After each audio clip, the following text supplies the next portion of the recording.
पुढील नियोजन काय असेल?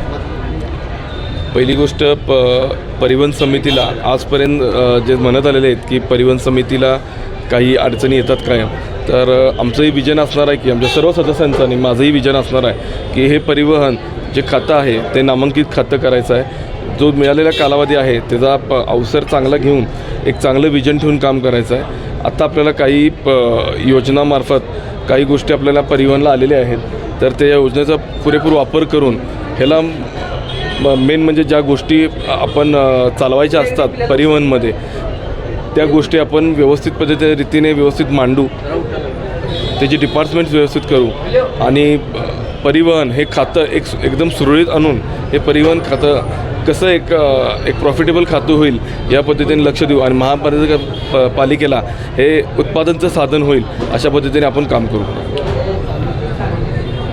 हे आहे गोकुळचं श्रीखंड. अगदी जिभेवर रेंगाळणार. जिभेवरच नाही तर मनावरही रेंगाळणार. गोकुळ श्रीखंड, मनावर रेंगाळणार.